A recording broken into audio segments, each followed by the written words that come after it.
Bismillahirrahmanirrahim. Assalamualaikum warahmatullahi wabarakatuh. Halo sahabat dapur sains fisika, jumpa lagi dengan saya Purwani Handayani.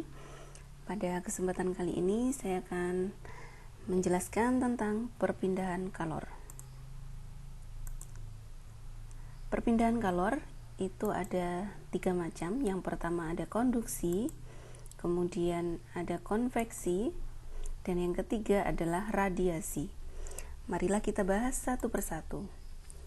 Konduksi atau hantaran merupakan perpindahan kalor yang melalui zat perantara tanpa diikuti perpindahan perantaranya. Contohnya, sendok yang dimasukkan ke kopi panas, ujungnya akan terasa panas. Seperti ini. Ini sendoknya masukkan ke dalam kopi panas ya. Tapi ujung yang sini akan terasa panas juga. Mengapa demikian? Nah, ini penggambarannya. Ini ada logam ya, kemudian ujungnya dipanaskan, maka atom-atom yang di dalam logam ini akan bergetar. Kita perhatikan sekali lagi. Nah, panas dari api ini akan membuat atom yang di ujung sini akan bergetar. Nah, getaran dari atom ini akan menghasilkan kalor juga. Dia akan menularkan getarannya ke atom sebelahnya hingga akhirnya kalor akan sampai di ujung sini. Akhirnya di ujung sini juga akan terasa panas.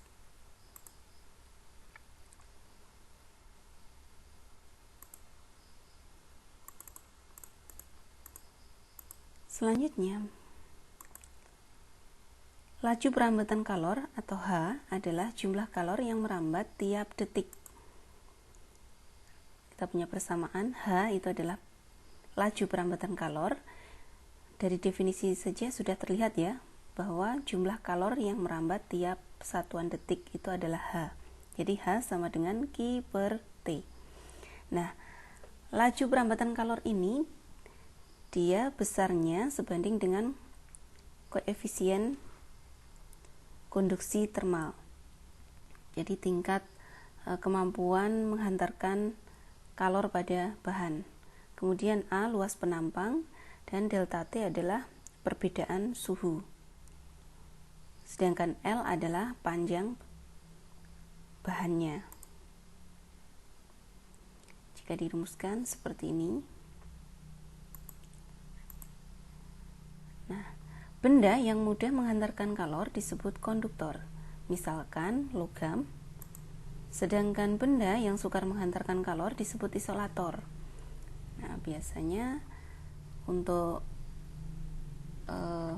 menyekat perpindahan kalor kita gunakan isolator, misalkan kayu, kaca, karet, plastik, dan kain.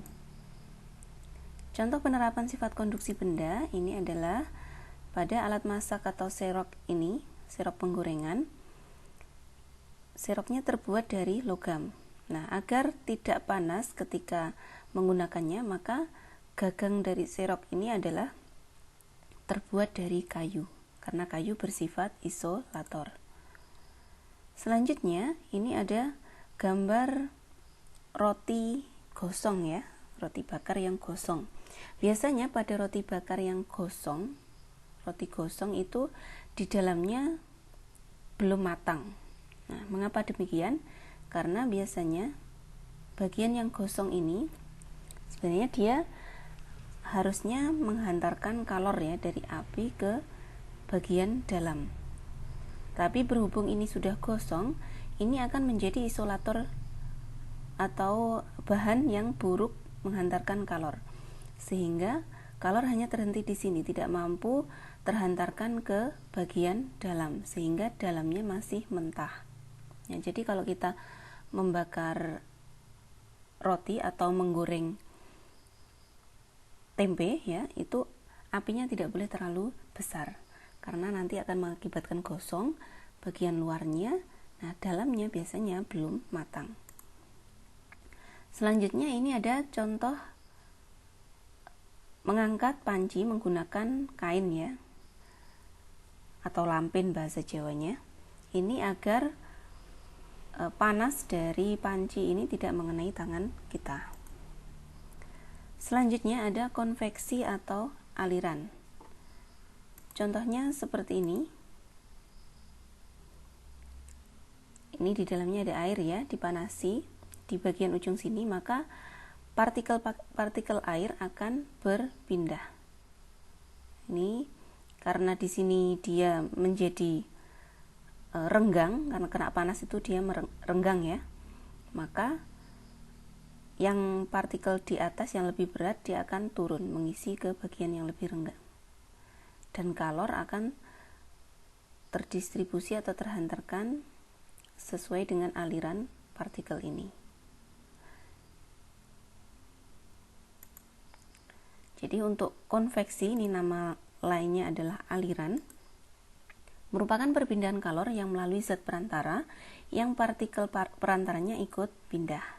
Nah, tadi dicontohkan air ya, maka airnya ikut pindah. Lama-kelamaan airnya akan mendidih. Nah, jumlah kalor yang mengalir tiap detik atau H ini sama dengan H A kali delta T, di mana H kecilnya adalah H besarnya dulu ya, adalah laju aliran kalor, sedangkan H kecil adalah koefisien konveksi termal, sedangkan delta T adalah perbedaan suhu. Contoh dari aliran ini adalah terjadinya angin darat dan angin laut. Angin darat biasanya terjadi pada malam hari, ya. Mengapa pada malam hari? Nah, ketika matahari tenggelam, maka daratan dan lautan mengalami pendinginan. Nah, daratan ini akan lebih cepat dingin daripada laut. Karena lebih cepat dingin dan lautnya masih panas, maka kerapatan udaranya yang di darat ini lebih tinggi, sehingga tekanannya lebih tinggi. Udara akan mengalir dari tekanan tinggi ke tekanan yang lebih rendah, sehingga akan mengalir dari darat ke laut. Ini akan menghasilkan angin darat. Ini akan terjadi pada malam hari. Sebaliknya, angin laut ini terjadi pada siang hari, yaitu angin yang bertiup dari laut ke darat. Terjadi pada siang hari karena ketika matahari muncul, maka perlahan-lahan laut dan daratan ini akan sama-sama mendapatkan panas dari matahari, akan semakin panas. Nah, daratannya ini akan panas duluan, sedangkan lautnya akan panasnya pelan-pelan. Alias ini masih dingin. Karena ini masih dingin di laut, maka tekanan udara yang ada di laut lebih tinggi, sehingga akan udaranya akan bergerak dari laut ke darat. Terjadilah angin laut. Ini terjadinya pada siang hari. Pada pantai atau laut yang ada nelayannya yang masih menggunakan perahu tradisional yang memanfaatkan angin darat dan angin laut, ini ketika angin darat terjadi, maka dipakai oleh para nelayan untuk berangkat ke laut. Sedangkan angin laut terjadi pada siang hari, ini dipakai oleh nelayan untuk pulang ke daratan. Contoh selanjutnya ini adalah penggunaan kipas angin. Jadi anginnya dipaksa ditiup oleh si kipas ini, berpindah. Atau bisa juga disebut dengan konveksi paksa. Selanjutnya ini ada contoh air yang direbus. Ini merupakan contoh konveksi atau aliran kalor. Kalor yang dari kompor ini akan mengenai bagian bawah panci. Nah, sehingga bagian bawahnya akan airnya akan lebih ringan. Yang lebih ringan, yang atas lebih berat atau massa jenisnya lebih tinggi, maka yang partikel di atas akan turun ke bawah. Sebaliknya yang bawah akan naik ke atas. Nah, ini akan terjadi perpindahan kalor melalui air. Jadi, zat perantaranya adalah air, dia ikut berpindah. Sehingga ini disebut aliran atau konveksi. Yang ketiga, perpindahan kalor adalah secara radiasi atau pancaran. merupakan perpindahan kalor tanpa perantara, atau bisa juga dikatakan melalui ruang hampa. Contohnya ini, cahaya matahari atau panas matahari bisa sampai ke bumi. Ini adalah melewati ruang hampa. Walaupun tidak ada perantara, bisa tetap nyampai ke bumi.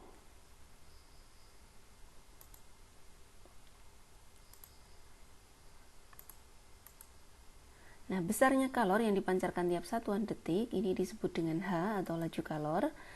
Yang besarnya dari definisi sudah terlihat bahwa H sama dengan Q adalah kalor per T adalah tiap satuan waktu. Itu sama dengan E kali sigma kali T pangkat 4. Di mana E adalah emisivitas bahan. Ini nilainya antara 0 dan 1. Ini kurang dari sama dengan. Jadi antara 0 dan 1. Bisa sama dengan 0, bisa sama dengan 1 atau diantaranya. Kurang dari sama dengan.